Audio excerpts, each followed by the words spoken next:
What's the Word podcast? We are back in action. And let me tell you, this show is about to be crazy. Let me put the little information in.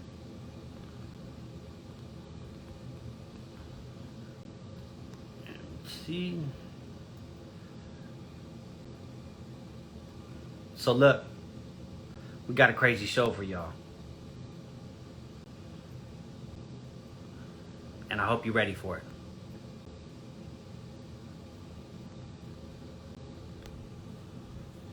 We got the legendary DMC in the house. So let me just tell y'all a little bit. You understand I love what I do. Whether it's producer, excuse me, MC, the radio show, of course.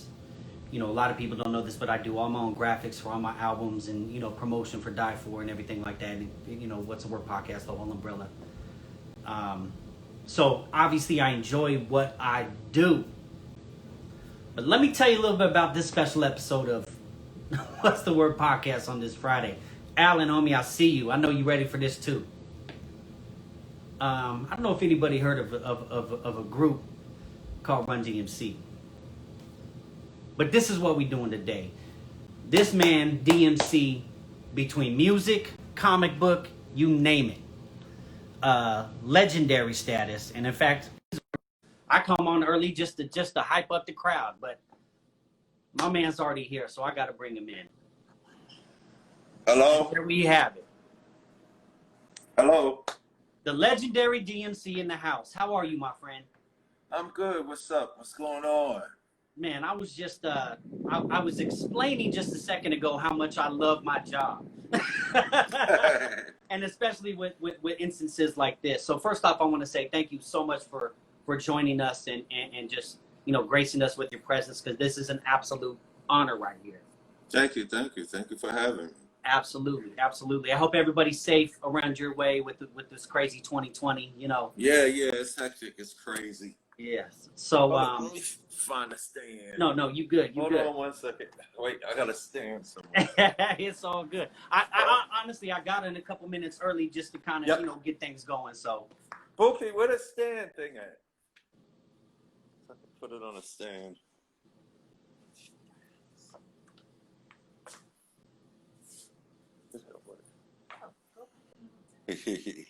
Hold on 1 second. It's no problem at all. No problem at all. Huh?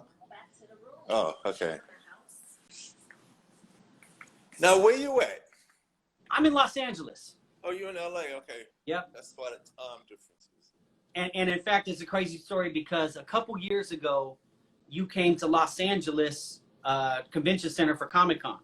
Yes, I did. Yep. And you met my sister. You met my sister and took a picture with her. She was dressed up as somebody from The Walking Dead.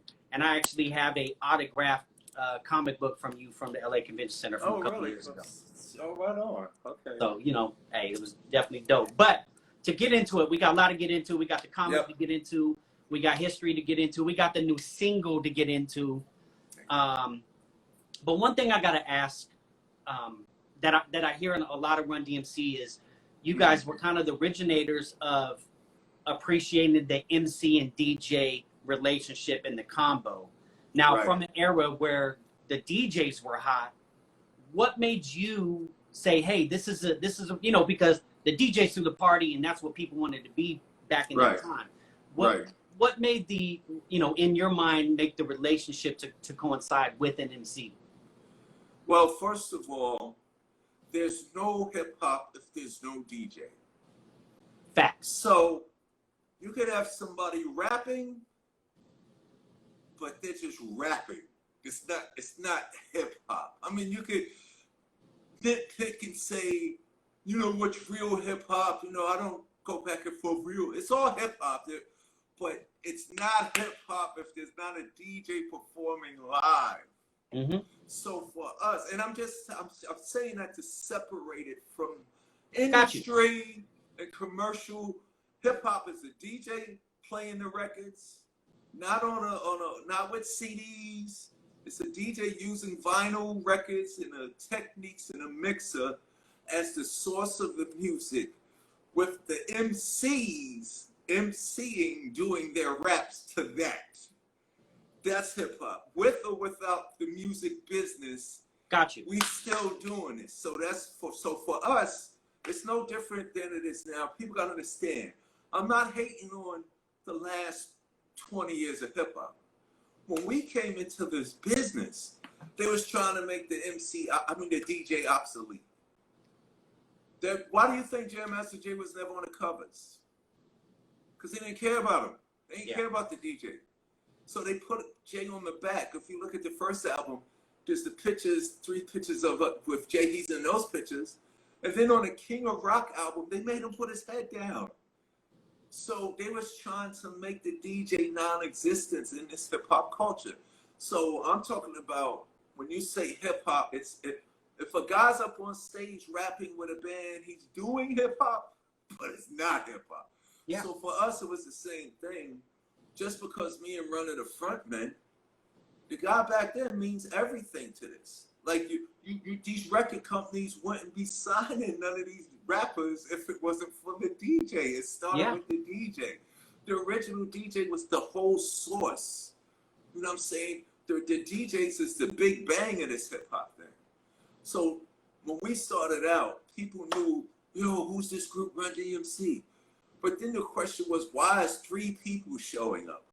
So the MC is his responsibility to explain to the people the reality of this religion. So that's why we did a song called Jam Master Jay. Hard Times, it was all about Run DMC. So they was like, that's Run, that's D. Who the hell is the guy in the back? Oh, he's Jay, all the letters of his name. You know what I'm saying? So it's just a responsibility to keep alive what this industry will destroy. So from the beginning, it's Run DMC and Jam Master Jay, and that comes from Grandmaster Flash and the Furious 5. Yeah. Charlie Chase, Tony Tone, and the Cold Crush 4. The Grand Wizard Theodore and the Fantastic 5. DJ Easy Lee and the Treacherous 3, if you know what I'm saying. Yeah, so it's a responsibility for the people, the artists, and those in positions of power to not let people eradicate, disrespect, destroy, and get rid of the things that are fundamental to the whole existence of a culture. So for day one, it was keeping it real. Yeah, and it always seemed like the labels were somewhat anti-culture but pro-money. That's all they want. And it's not. We're not saying don't get your money.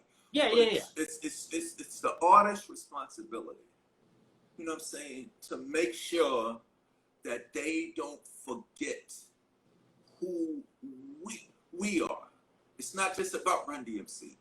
It's about everybody coming to the show. It's about everybody before us, and it includes everybody coming after us. It's about setting precedents, setting an example of what we all supposed to do at every instant of notoriety. If the floor is yours, if the mic is on you, if the camera's on you, you sit down doing that interview, you doing that show. At every minute, it's about all of us. Absolutely. Now, being said that, hip hop and DJing was all about confidence. You're the best. Yes. You're the best. You're the best. You had to have a lot of confidence. Did you know what you guys had at the time, though? I mean, and again, I know that's a weird question because it's about confidence, but. Right. No, we just wanted, this is funny, we just wanted the Cold Crush 4 to like us. Okay. We just wanted Flash and them to say, these guys are okay. We wanted Modi to Treacherous 3. We wanted Africa Bambaataa and the Zulu Nation and the Jazzy 5 and Red Alert and all of those guys to say, you guys are good at doing this hip hop thing. That was the whole desire. And even from a business standpoint, it wasn't about, we're going to make money and we're going to sell out tours and we're going to do all this. We just wanted Red Alert and Mr. Magic and the Awesome 2 and the Supreme Team WBAU to play our record. Like when you get your record played by Mr. Magic and Red Alert, you've made it. Yes, that's where it ended. All of this other stuff was just extra. The success was, yo, they played me on Mr. Magic, or they played me on Red Alert, or the Awesome 2 or the Supreme Team played me. You know what I'm saying? Yo, DJ Chuck Chill Out played my record. Yeah, because all that confidence manifested right in front of everybody's eyes. Exactly. And the whole confidence thing was about, there's so much talent. There's always so much talent. Whether it was in the early days of the 70s, the 80s, the record maker, even now, there's always talent. So the whole thing is, you want people to be impressed by what you do. Yeah, absolutely. Absolutely. And I'm going to tell you too, we brought this up a few times on our show, but I think it really holds true to form, you know, through the generations is, you know, I was born in 1980. So, you know, my era where I was really influenced was from like 86 up to the early 90s and mid 90s and everything. But Right. even my generation grew up to a lot of types of music. I still listen to records when I was born. So when I would hear a sample, or when I would hear a familiar song that I heard growing up, it was already my favorite song before it was sampled for hip hop. Exactly. But you know, it's jazz, it's classical music, it's, you know, folk music, rock and roll, blues. You know, my family, I grew up playing Prohibition style boogie woogie and blues on the piano. That's what I grew up to. Wow. You know, and it was amazing how, you know, how actually hip hop unified music. Yes. As bad as it was looked, you know, when the parental advisory stickers came on and stuff like that. But to me, hip hop was the most universal. It was still music. It was it was a diverse universe of different musical sound styles, presentations. Yeah. It was the only thing that was really bringing people together at the time. For real. You know what I'm saying? For wherever there was division, wherever there was a wall, that it was the hip hop music that was, because everything was separate. Jazz was over here, blues absolutely, was over, rock was over there. Hip hop brought all of us together,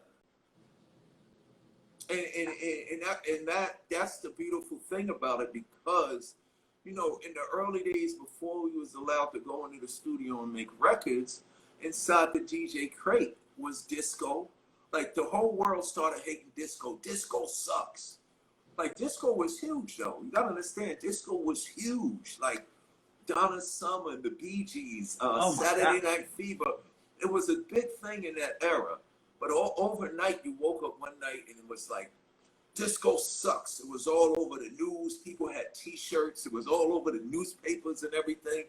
But another man's trash is another man's treasure. Absolutely. When they threw disco away because they thought it sucked, we grabbed up all of those beats, because a lot of those disco songs have funky bass lines and grooves and drum beats that we could rap over. So we started using those. The early days in the DJ's crates, it was a lot of jazz records. Peter Piper is Bob James Mardi Gras. That's the jazz record. Yeah. Of course, you know, funk, George Clinton, Ohio Players, all of that. We used everything. But in the crate was rock records too. Like what Run DMC did. Walk This Way wasn't the first rock rap record. Walk This Way, before Walk This Way, we did a song called Rock Box. And then we did King of Rock. Then we did Walk This Way. But that's because Billy Squier was in those crates. Rush's Tom Sawyer was in those crates. Led Zeppelin, you know, When the Levee Breaks. The rock. My favorite band ever, Led Zeppelin. Ever. Yes, you hear the sounds of those drums and those bass lines and those. To be a fly on the wall in those studio sessions, come on now. Exactly. With Jimmy Page and Robert Plant, come on.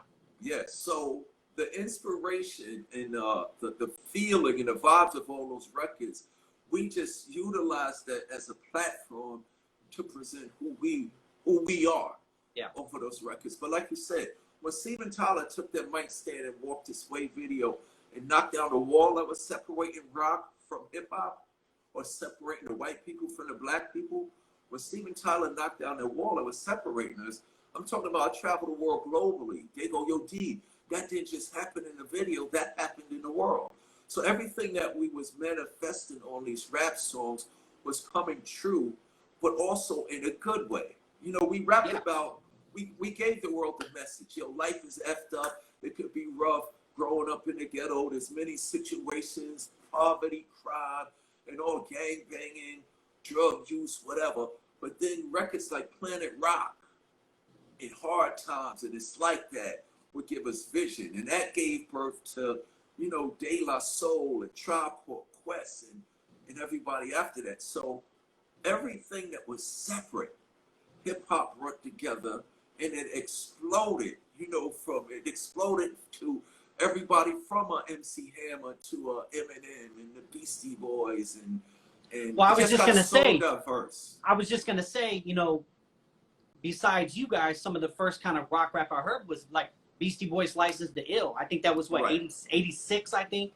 1986, right. Yeah. And that's because here in New York City, punk rock, hip hop, and metal, we were inside the same venues. Run DMC re-recorded in a place called Chung King House of Metal. That was a studio where Anthrax and Slayer would record at. That was a studio where all the punk rock bands was recorded.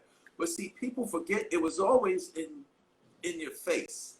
Yeah. The Beastie Boys was a punk rock group that started making hip hop songs because everywhere they went, there was hip hop. And everywhere we went, there was punk rock. Everywhere we went, there was metal. So if you would have came to New York in the early 80s, late 70s, early 80s, and you went into a club, you would see the Beastie Boys, you would see Run DMC, you would see Madonna, you would see Lou Reed, you would see the Ramones. We were all in these same clubs. It was The World, it was Danceteria, and in the clubs, they was playing reggae.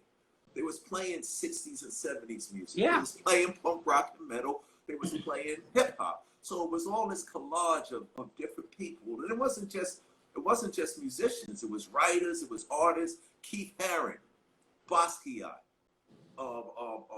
Fat Five Freddy. You know what I'm saying? Nelson George. It was journalists and writers and painters and artists and sculptors, graffiti writers, breakdancers, pop lockers, rappers, punk rockers, metal guys. And we was all in the same place. And it was just this artistic explosion. It's just that hip hop was crazy enough to take all of that and put it together on records. Yeah. And by us doing that, it gave birth to Rage Against the Machine. It gave birth to Nirvana. It gave birth to Limp Bizkit. It gave Kid Rock said Run DMC and Aerosmith had a baby and I popped out. So all of this stuff was already in us. Like Walk This Way was huge. But even when we made Rock Box, those black kids that was loving Ozzy Osbourne didn't have to hide their Ozzy shirt anymore. And that's huge. Yeah. That's huge. Yeah. Before Run DMC came along, you would wear your Dougie Fresh and the Get Fresh Crew shirt over your Ozzy shirt. You know what I'm saying? You was like, you was an in the closet rocker, or you was an in the closet metalhead. And I'm talking about these black kids. So no, I get it. We came out with Rockbox. These black kids was like, yo, man, I play the guitar. I love metal. I love Slayer. I love Ozzy Osbourne. I love Led Zeppelin and all that. And vice versa, too. Then the white kids that was digging hip-hop, you know what I'm saying? The white kids that was sitting there, they didn't want to just say, yo, I'm digging Run DMC and Grandmaster Flash and all of these people and Curtis Blow. But when we did that, then those kids was able to wear their Curtis Blow shirt or wear their, you know, Furious 5 shirt. And that was the beautiful thing about hip-hop. And that goes to my point of what I said. It was like, of all genres, hip-hop was, I think, the most universal. It used every aspect of the spectrum that you could use was used in hip-hop. Right, because it was at a time, it was pre-time for where we was creating our own music. Yeah. But that was the beautiful of hip-hop. Grandmaster Cass, I think his quote is, hip-hop didn't invent anything, we just made everything better. Yeah, I love that quote. You know what I'm saying? But it's true because go ahead. You know, but then eventually we was able to we reached a point where we realized now, yo, we could create something. Because in 2020, I don't know if you pay attention to commercials, but pretty much the score in the background of every commercial is a hip hop beat.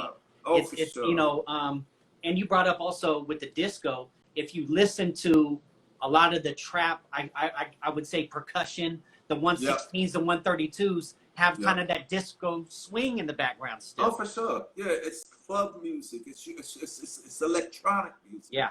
You know, it's craft work. It's David Bowie. It's disco. It's club and grooves and dances. You know what I'm saying? The 808s, the sounds of those records. And you know, when you look back, when you look at trap music, Mantronics. Think about what Mantronic, Run DMC, we used that, and we made those beats way back then. You know what I'm saying? So it's not like it's anything new. It's the thing that's always there, and it's hip hop's job to bring it to the surface. Like, it starts underground and it goes back underground. You know, people are always worried about the dominant thing being the only thing. No, it's never like that. You know what I'm saying? There's always, you know, it started with Rappers Delight, then it evolved to the breaks. You know, Run DMC, people don't know, we didn't have the first Christmas record. The first Christmas record was Curtis Blow's Christmas Rapping. So it's nothing new. You know what? You know I thought you guys were before that. Nope. Curtis Blow is the man of all. He was, first of all, Curtis Blow was the first rapper signed to a major label. Everybody up until Curtis Blow was on independence. Wow. Curtis Blow got signed to a major label. That's how powerful his music was. And he made Don't You Give Me All That Job about things you wrote before I was alive, because this ain't 1823, ain't even 1970. Now I'm the guy named Curtis Blow, and Christmas is one thing I know. So every year, just about this time, I celebrate it with a rhyme. And now here's what's funny about his record. He made this first Christmas record, and hip hop was so crazy. They took the instrumental of his song, and that became one of the most utilized breakbeats in hip hop. Oh yeah. Boom, boom, boom, boom, boom. You know what I'm saying? And you know, we utilized that, and you know, disco was so powerful. Two of the biggest bands in rock music wanted to make disco, and people was go, "What do you mean?" But Queen, Freddie Mercury was like, "We gotta get into this," because disco was the thing. So they made another one, Bites the Dust, to get into disco. The Rolling Stones, they made Miss You to get into disco. So even the rock guys knew there's some value in something that people are saying that sucks. Yeah. So we was able to take it and prove to the world that it didn't suck. You know what I'm saying? Unfortunately, few far in between. I mean, you are talking about two legendary bands with Queen and you know, I mean, I think people slip on Queen, how talented Freddie Mercury and everybody was. Like super, super crazy. Like you got Stones, you got the Beatles, you got Led Zeppelin and Queen. That says it right there. But you also got AC/DC. Like, I love AC/DC, man. I think someone commented earlier, I've seen Run DMC with AC/DC shirts on. Definitely rep AC/DC all day. Highway to Hell. You know what I'm saying? I'm raising hell on the highway to hell. And that's because there's a relationship there that people don't understand. Like with the punk rockers and the hip hoppers and the rock guys, it's the same attitude, but just different expressions. Yeah, absolutely. Like the rock guys loved us just for having a ball saying we're the kings of rock. Like, who does that? I'm the king of rock. There is none higher. Like, they was like, yo, we love these guys. Because it was, like you said, it was all about confidence and attitude. But the bottom line was it was all about presentation. See, hip-hop is about presentation. And the presentation, your qualifications for greatness is based on how did your presentation differ from others. You know what I'm saying? There's nobody in hip-hop that's the greatest of all time. But there's people in hip-hop who are great for the things that they did that nobody else will do. Like to have Eminem induct us into the Rock and Roll Hall of Fame, he gave out induction speech in 2009, and Eminem looked at us and said, "Don't you know nobody will ever do what you guys did?" And we was like, "Why?" Because y'all were the first to do that. But also that goes way back. Like, the greatest time in hip-hop was the time before recorded rap. And people could say, how could you say that? Because most of hip-hop is judged only from what was recorded in record studios, from the recording industry standpoint. And there's a lot of great stuff out there. Rakim, Eminem, Kendrick Lamar, Chance the Rapper, all of these guys with bars. But let's take away the time. Let's go back to the time before Rappers Delight, before they started putting us on wax. Okay. People don't know that Melly Mel and Kool Mo D used to rhyme over breakbeats like Me and Run. Melly Mel got rhymes like Rakim. Mo D got rhymes like Eminem. You know what I'm saying? But nobody knows that because it's not on a record. So that's what I mean. You can't say somebody's better than anybody. It's all about looking at what people do. See, Yeah. hip hop is about consistency, and constantly being able to produce a presentation that's going to be good. You know what I'm saying? And, and if you're confident that you can do that all the time, I think everybody's legendary. You know what I'm saying? Yeah.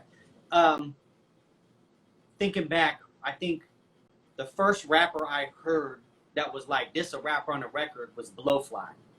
Blowfly. That's real funny. I think that's the first time I heard something that was like, this is this. And, you know, I think right after that was like maybe some Spoonie G or something of that nature. But I specifically remember these album covers with Blowfly and this, and I was like, wow, that's right. Well,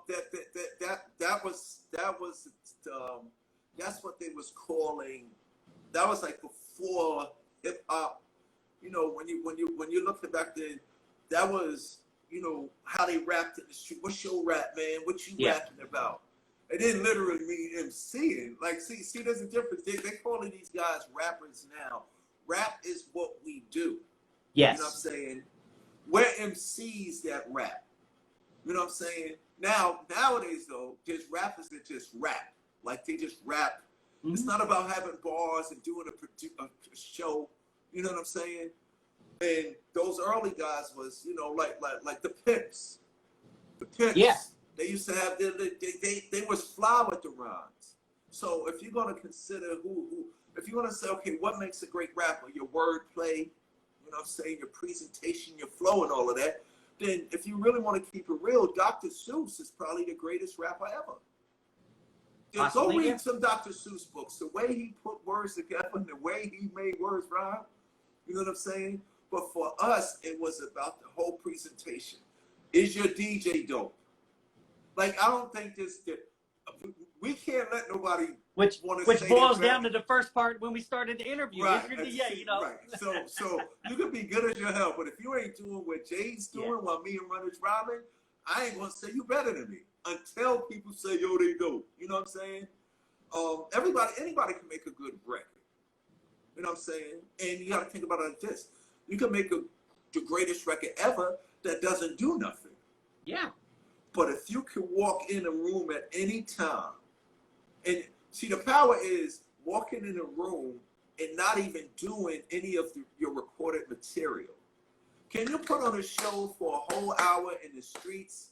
Oh, I don't care if you come from Albuquerque. Can you go set up in a park in the middle of Albuquerque and perform for 1 hour and entertain people better than on your records or your videos? See, that's hip hop. You know what I'm saying? Not even doing your records. Something new. Because, you know, when hip hop first started, you waited for the next week to hear what rhyme is Mo D gonna say this week over what beat. You know what I'm saying? Not just that. Once he said it, you were investigating what he said. You were like, oh, I gotta hear.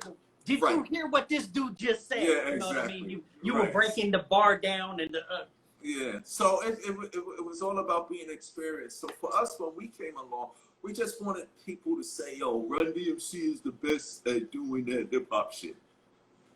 You know what I'm saying? That was it. I mean, it's not. I hear what you're saying too, but it's not a question. Like you said, there was punk bands. You know, there was this. We saw the Ramones. We saw this. You guys were part of the universal cusp of everything coming up. So it's not out of the question to say that. But I understand what you're saying. Yeah. And from the standpoint, see, another one of our secrets too. Most of our records were rock records. Most of Run DMC, I'm talking about our hits were rock records. It's Tricky to Rock a Rhyme, Mary, It's Tricky as a Ma Sharona sample. Yeah. Ma Sharona, because there was just something that was harder about rock. Using guitars put it like this: if you use a guitar, people gonna look at you. Mm-hmm. Like, how are we gonna come in the game? If I could, like, even now, if I was to come in the game, how the hell am I gonna get the people that busy looking at the baby and little baby to look at me? I'm gonna throw a loud guitar and a dope ass beat up under this, so they'd be like, hold up, what the hell is this guy doing? So for us, that was the appeal of it. You know, when we did the Mary, Mary, why you bugging? That's the Monkees sample. You know what I'm saying? Rockbox is the original record, but we was trying to make Billy Squire's Big Beat. Boom, boom, bam, boom, boom, bam. I got the big, loud drums, so people look at us. Like, how the hell I'm gonna get people to look at me after Melly Mel and Mo D done went on? You know what I'm saying? So I'm gonna have, at least the music is gonna attract you. King of Rock. Not just that, you know, people get impressions of sounds from the first couple seconds. Exactly. And the Bomb Squad. Talk to everybody. We're trying to make music louder than Run DMC. And they all succeeded in their own way. The Bomb Squad, Dr. Dre, all of these guys would tell you, we're trying to be like Run DMC. But they did it in their own way. That was the beauty of it. So that's why hip-hop had growth. Yeah. Hip-hop expands now. You know what I'm saying? Hip-hop is everywhere right now. But back then, it used to have growth because everybody was trying to out-innovate each other. Now, that's what it's about. Right. Now, everybody's trying to participate. Yeah. So it's easy to participate. Yeah, emulate, participate, duplicate, imitate. They're doing all of that, and it's cool. It's everywhere. But it used to elevate. See, we rapping right now. You know what I'm saying? Hey, just turned into one. That's the new track. Somebody should take those words right there and make something out of it. Hey, but you know, it was always about that. And the beautiful thing about it, we was having fun while we did it. And one thing about you guys is you always saw that. You know, like you guys were up to the challenge in a positive way every time you saw you. You know, it was amazing. By the way, I will bring up, you brought about the DJ again. I got to say something. The hardest artist right now, not the hardest, but just the successful artist in 2020 with the new sound, I can't name their DJ. I can name the DJ of all the groups I grew up with. Oh, for sure. Oh, hell yeah. So that's crazy. Okay, so we got to get into this too. Brand new song. Yes, brand new song. Fight. Yes, produced by Bumpy Knuckles. Now, most people knows Bumpy Knuckles as Freddie Fox, one of the best lyricists in the game. You know what I'm saying? Like one of the best ever. He's the guy you don't want to guest on your record because he's going to bring fire.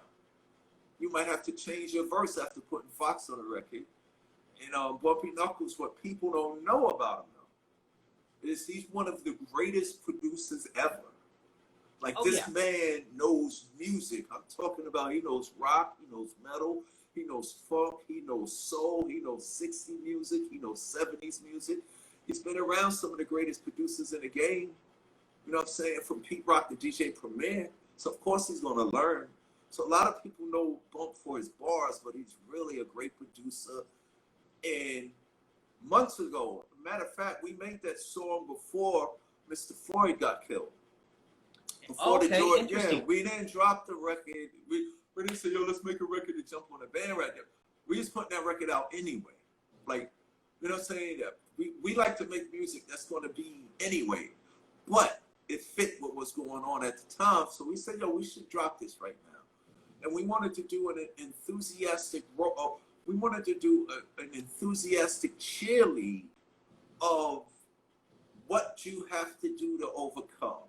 And the images that we put in the video was just saying for years and years and years, people are showing us we have the capabilities and the abilities to overcome whatever it is. Racial issues, the wrong political issues, wrong religious issues, oppression, depression, all of that. So we just telling that if everybody come together and start fighting, and everybody would say, yo, so why is Mick Jagger up in there?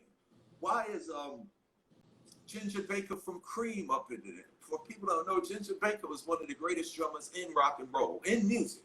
Mm-hmm. Let me rephrase that, because Ginger Baker might hit me with a cane, because he's like, don't categorize anything, it's just music. If it's good music, it's good music. If it's great music, whatever. But Ginger Baker is a cat that left America and went to Africa to drum with the Africans. The reason why I put Mick Jagger in the video, to show that the unity that we need to eradicate, eliminate, and destroy all of these racial issues already exists with music, the arts, poetry, stage writing, movies, storytelling, books, fairy tales, sculpting, painting. Yeah. The arts succeed where politics and religion fails. And the reason why I put Mick Jagger in there is, if you sit down with Mick Jagger and Keith Richards, if you sit down with Steven Tyler and Joe Perry from Aerosmith, and you're doing an interview about them, and you say, who are my influences? They're going to say Chuck Berry. They're going to say Howlin' Wolf. They're going to say Muddy Waters. They're going to say Little Richard. So right then and there, you're seeing that, black people and white people get along fine. You know what I'm saying? We come from different places. We have different upbringings and different religion. But it's our I want the world to understand this. It's our differences that proves we're the same. What I mean by that, you do that at dinner time, we do this at dinner time. But isn't it just dinner time?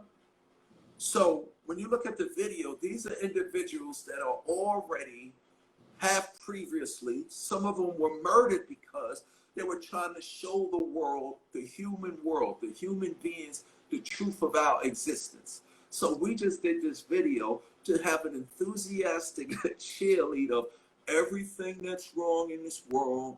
I don't want to have another Mr. Floyd incident and then for another 500 years. And I'm not just talking about the oppression here to people of color. I'm talking about globally.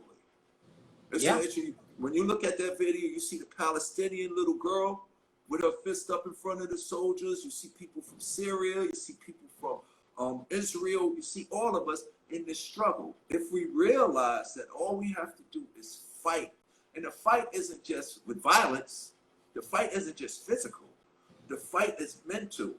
Yes. The fight is political, mental, and religious.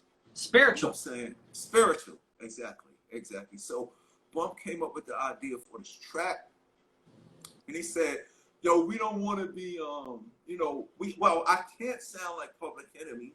I can't sound like X-Clan. I can't sound like KRS-One. Bump was just like, if DMC had to send a message about what's going on in these days and times in past, present, and future, how would you do it? And when he dropped that track, it just started, like, I made the record in like 40 minutes. So what's that like? And again, so this is pre-Floyd. Right. 2020. Right. And you still have the passion to be the voice of the people, which is hip hop is. Right. That's because Run DMC, we always did records like It's Like That in Hard Times. And that was taught to me. I know it's an artist's responsibility to continue the traditions that allowed us to get it to wherever you at in the first place. And that's just because of what the message meant to me. Yeah. That's because of what Planet Rock meant to me. Kool Moe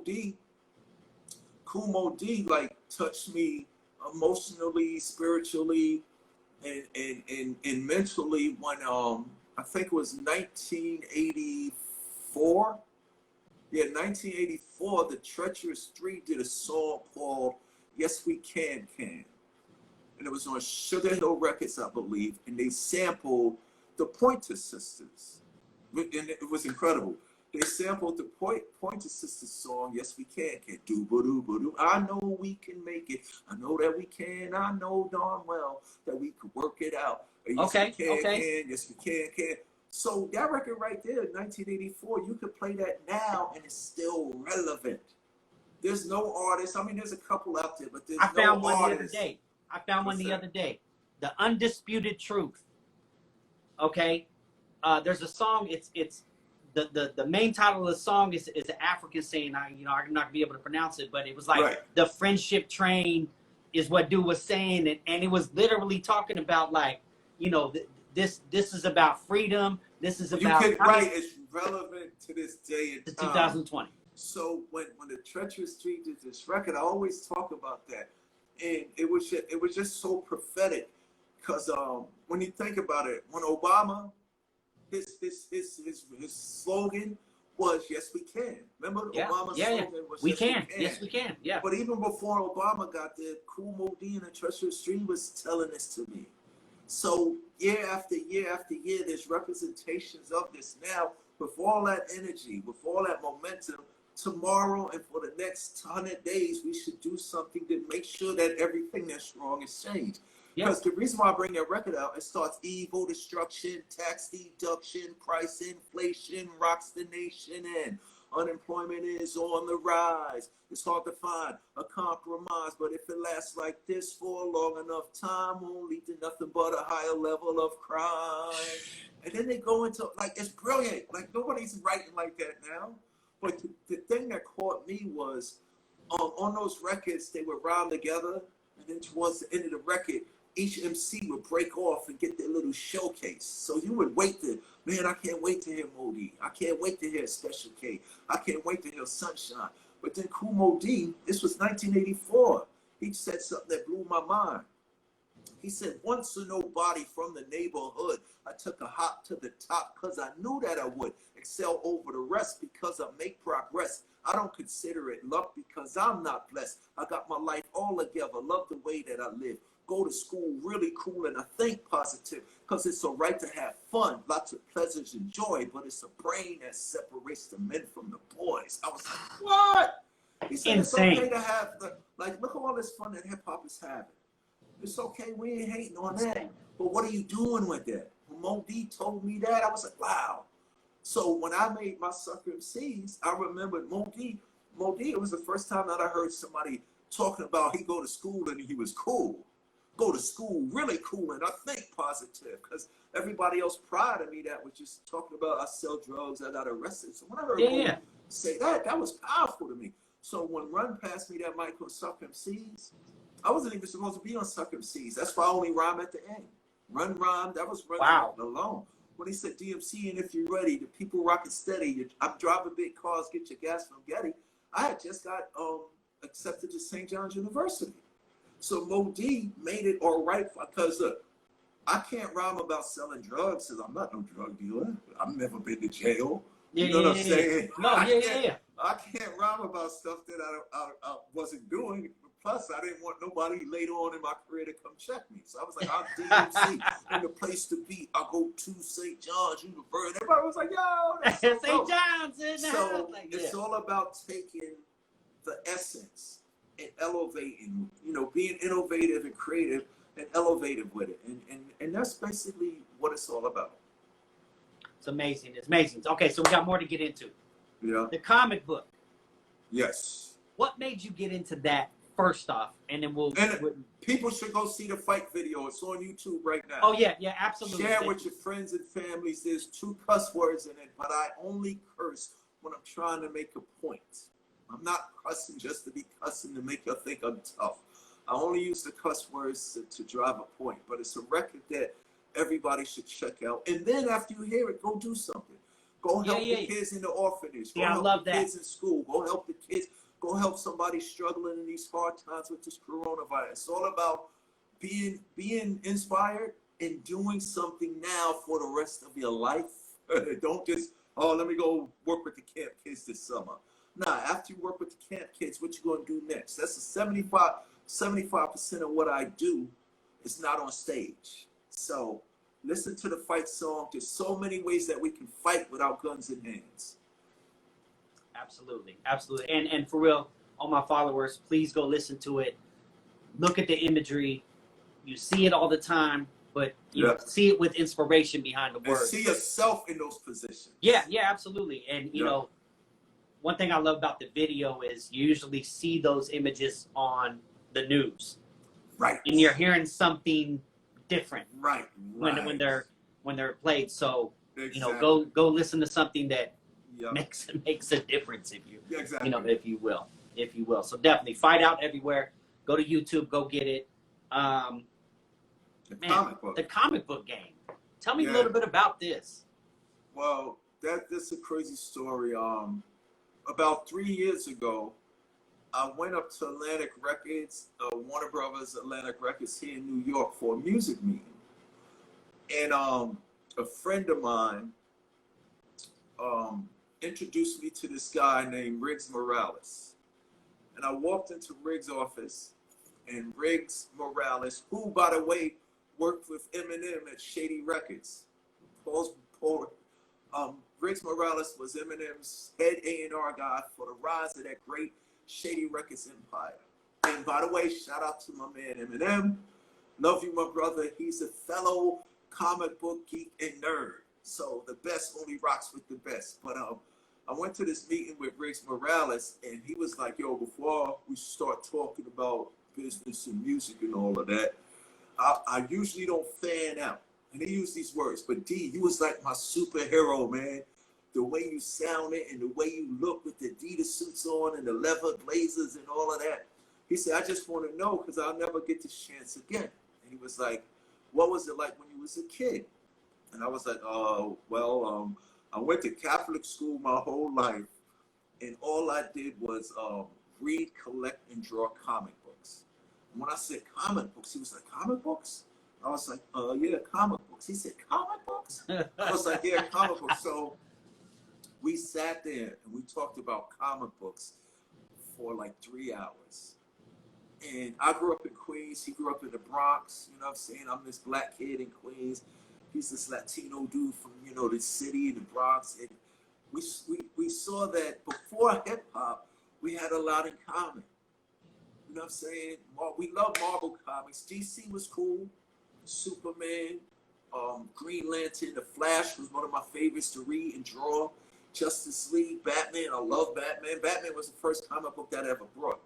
But there was something about Marvel comic books because the Marvel comic books, Stan Lee was a genius because he put the superheroes in New York City. Genius, though. Stan Lee was a genius. Genius. Rest in peace, Mr. Stan Lee. He was a genius because he put the superheroes really in New York City. Now, Gotham and Metropolis was fictional. It was trying to be New York City. So you can relate to it. You know, the big city. You know what I'm saying? Metropolis, Gotham. The evils, the good and the evil of every big, you know, metropolis. But Stan Lee put the superheroes in Manhattan. So it was real to me. In real time. It was real. When I opened up a Marvel comic book, I see the Lower East Side. I see Hell's Kitchen.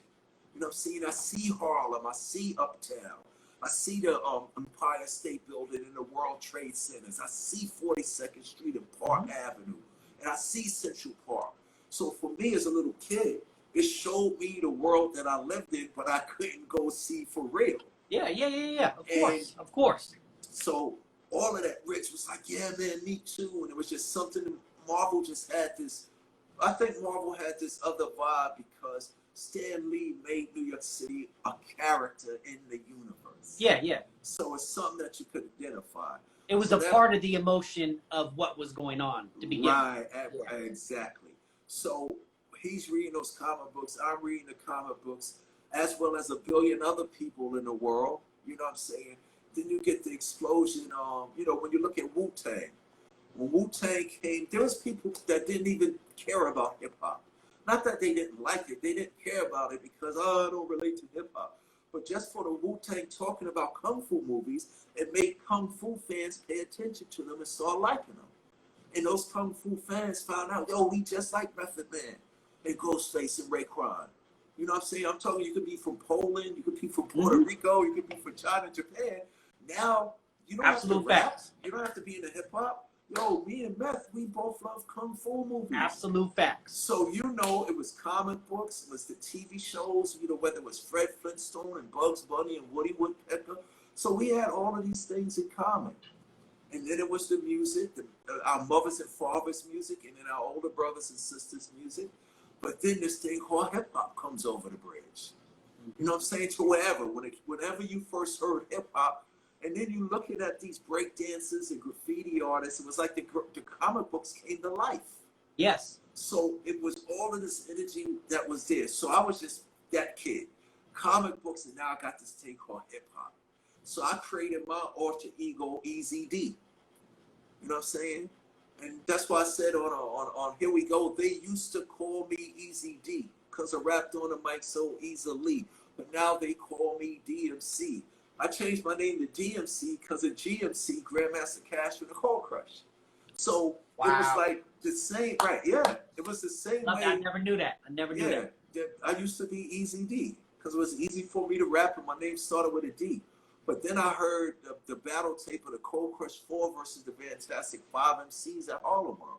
And the Cold Crush had that they had that rhyme routine where they took Harry Chapin's Cats in the Cradle and flipped it. It was because Cats in the Cradle was Cats in the Cradle and the Silver Spoon. Little boy blue and the man in the moon. Yeah.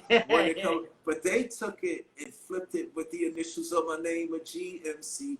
You can search on your life and you'll never see how I pot about it rocking in the galaxy.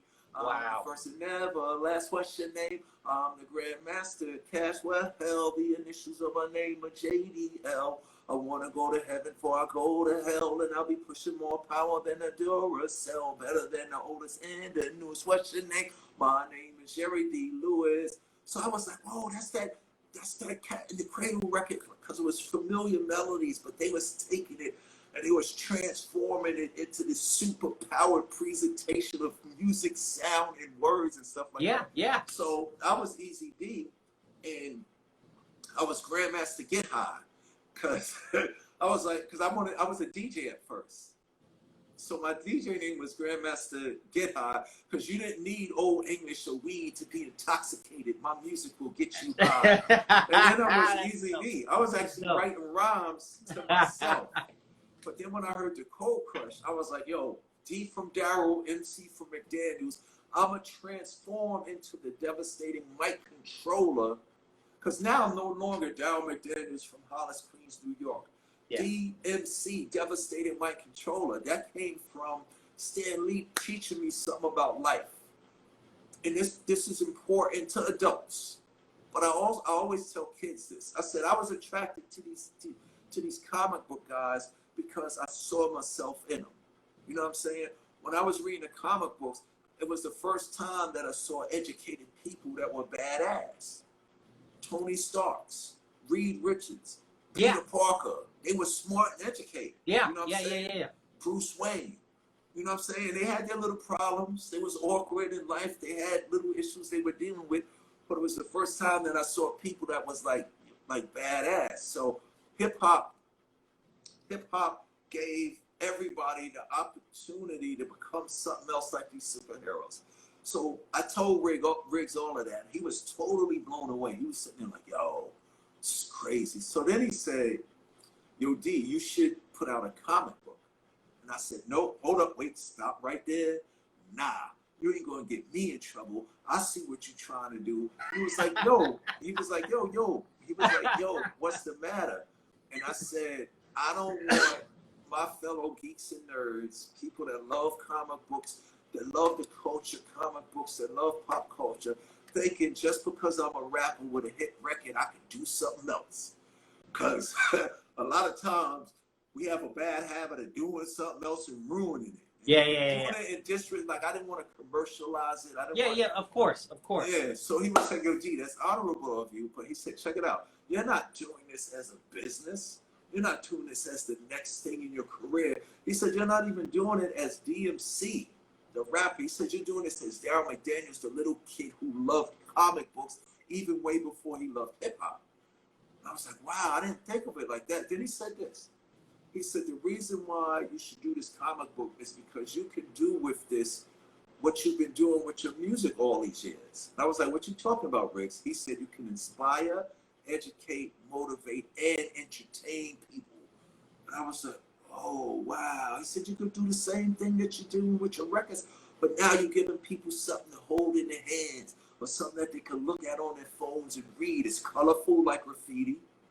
You know what I'm saying? Which I always thought comic books were anyways. Like comic book text was a tag. I grew up a graffiti artist. Yeah, you know what I mean? So yep. Like when you saw the dialogue in the comic book, it looked like a tag. Yeah, even the arrangement. You was a graffiti artist.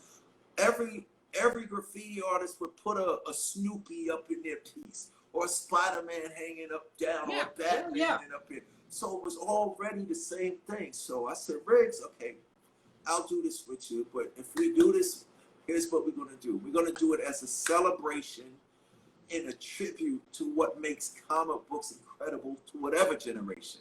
I want the 80-year-old guy that started reading comic books in the 40s to love it. I want the kid to love it. I want the kid from this generation to love it. So what Riggs did was this. He was smart. He said, I'm going to do something for you. 3 years ago, he took me to the New York City Comic Con. Have you ever been to a Comic Con? I had never been prior to that. So 3 years ago, he takes me to the New York City Comic Con. And when I walked in those doors, like me and my brother, I had every issue of everything from Marvel. When I started buying comic books, I sold the majority of my vast comic book collection to do what in '79?